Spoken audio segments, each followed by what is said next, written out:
explored every possible option to complete the event this weekend. The safety of our competitors, teams, and fans remains the highest priority, which led to this difficult decision to cancel the event.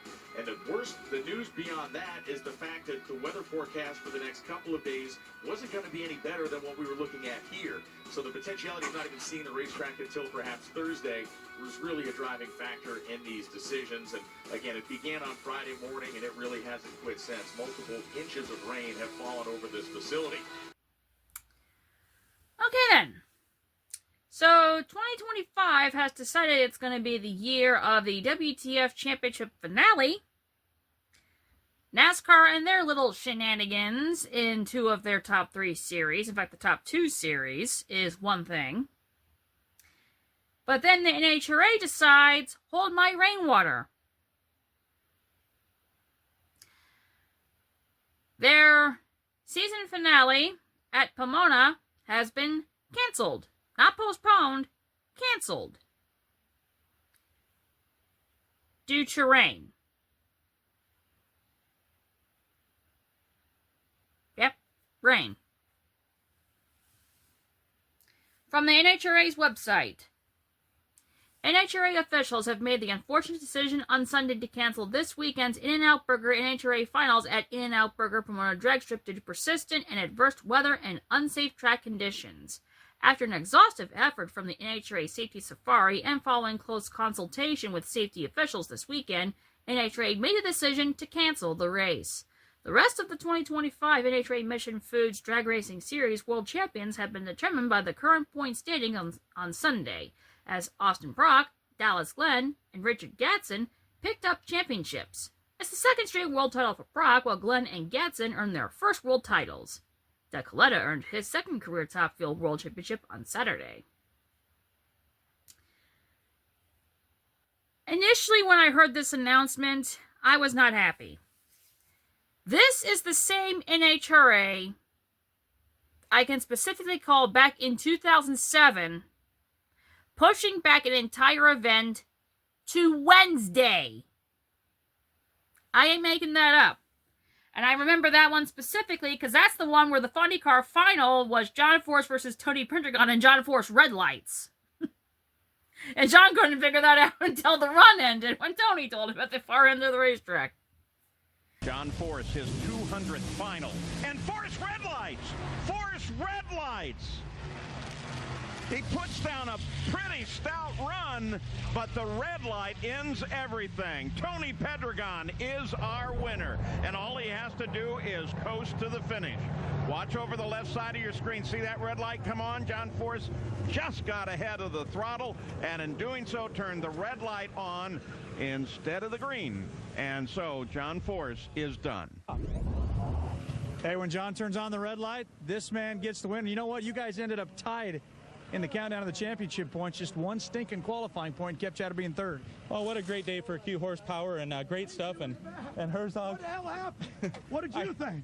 I thought you red lit. I thought you red lit, and I saw the wind light, and right about that same time, my car was pushing the head gasket out. So, good day for Q Horsepower. We got a break in the final. We know that, but it's important for us to be good at the right time going into Indy. And for all the sponsors, Mr. Gasket and Snap-on and Framin Autolite, just a good day. Ain't a lot of people here, but we know there's a lot watching at home, and our sponsors love it when we win, and we're going to bring it home to them. Want to say hi to my family. I've been on the road for a week, and I'm coming home one of these days, baby. So, in one aspect, canceling the race sounds like a good decision, but the NHRA has had precedents to push back these days to midweek. So that is one thing that is disappointing in that aspect. But then I heard some details in regards to this, most specifically Matt Hagan's interview. Matt, you had a chance to win it at this race. How do you feel about the decision that was made? You know, as a competitor, I think it's you always want to run them out. You know what I mean, and you want to see what can be be had out there in the cards. But at the end of the day, I think you have to look at big picture too. Like NHRA was faced with a lot of tough decisions. Is a track safe to run on? Is a sand pit, in the condition to where if someone went long at one of the shortest racetracks of the season that we race at, just a lot of things. Obviously, banquet tomorrow, a lot of different things like that. As a competitor, I definitely wanted to see it, all the way down to the end. But you have to look at big picture for our marketing partners, for NHRA as a sanctioning body, and they made the right decision. It's one of those things where you can't control the weather. I mean, if we could, it'd be scary, honestly. But at the end of the day, that's the hand that we're dealt. That's the cards that are played. And went over there and congratulated Austin. That team over there, they did an amazing job. 9 races, we won 3 of them, and it had a shot, man. Like at the end of the day, I'm just that guy. I'm like, just give me a shot, And we had a shot, and it's tough. Don't get me wrong, it's tough to swallow. But if someone went out there and watered a car up, there's only 11 dragsters here. That's one less dragster, or one of these guys get hurt or something like that. It's just a tough decision. And this track prep, it would have took another full day of track prep or pushing this thing out. And you got team owner expenses and everything else with a lot of different things. What was really nice about the NHRA is they went to our team owners, they went to our crew chiefs, they went to our marketing partners. They all asked, hey, what do you think? What do you want to do? And at the end of the day, the side of the racetrack says Tony Stewart on it, you know what I mean? So I'm just really, really happy that our sanctioning body just didn't just make a decision. They went and talked to everybody. It was across the board kind of decision, and we moved forward with that. We got a great sanctioning body here with the NHRA, a great place to race. Fans out here still with the rain and everything else. It just shows you how much love we have out here for NHRA. We're going to work hard over the off season and see if we can beat those guys over there. So it is what it is. It's very unfortunate we did get to run this thing out, but that's the call that was made. We're all grown ups here, and we're going to go party in Pachanga. So we'll see what we can do. So it appears it wasn't just the safety officials, but all the teams and the marketing and the networks in general, at least based on what Matt Hagan is saying, that was consulted with by the NHRA to make this call. And for that, I will give props, because this is not the first time an event like this has been canceled. Like, there's the 1956 event in NASCAR that was canceled because of sand or dust situations. There's the 2001 CART Texas event because of the concerns over the G-forces of the drivers. This one, I do feel a little bit differently towards, because the NHRA has pushed back days due to weather before, especially that 2007 one, but they pushed it back all the way to Wednesday. And there was a period of time where they always had issues in regards to Brainerd, where it seemed to be rained in some capacity there for a good number of years in a row, where it became one of my least favorite events on the schedule. But I'll at least give the NHRA credit. It sounds like they talked with a bunch of different people in a bunch of different categories before making that decision. So I do feel conflicted over how to feel about this. Canceling because of rain, when you have pushed back these days before, that's a little frustrating. But if they talked with everyone in regards to what to do in regards to the event, then fine.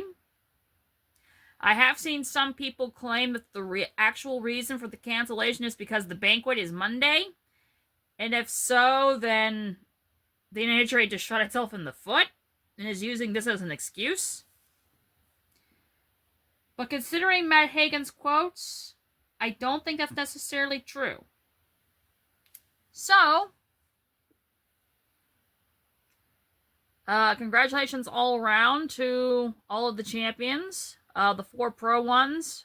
Doug Coletta, which now makes 2023 frustrating. Austin Prock, who won the previous year.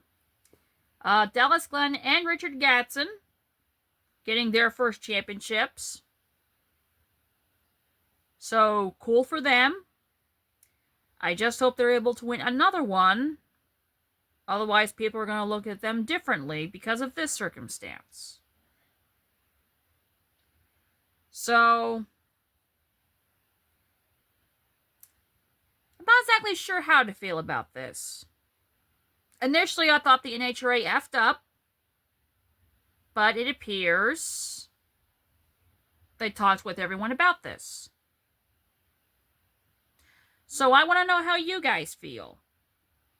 Did the NHRA F up by canceling their season finale because of rain? Or did they do the right thing because they consulted everybody first? So let me know in the comments section about that. If you're anticipating the Racing Adventure at Caraway Speedway video, that will be out sometime within the week. It's going to take a while to upload because this is literally my longest video ever. So stay tuned for that one. But, yeah, that's basically it. The NHRA may or may not have made the right decision. I guess it depends on preference. And the much-anticipated Caraway Speedway Adventure video will be out soon. So, thank you everyone for watching. This is Ultimate 23 Dragon, and that's my final answer. Can you say subscribe to Ultimate 23 Dragon's YouTube channel? I ain't gonna remember all that. Just subscribe to Ultimate 23 Dragon's YouTube channel. Ultimate 23 Dragon. Ultimate 23 Dragon? Yes. Okay. Yeah, please subscribe to Ultra Dragon 23 something.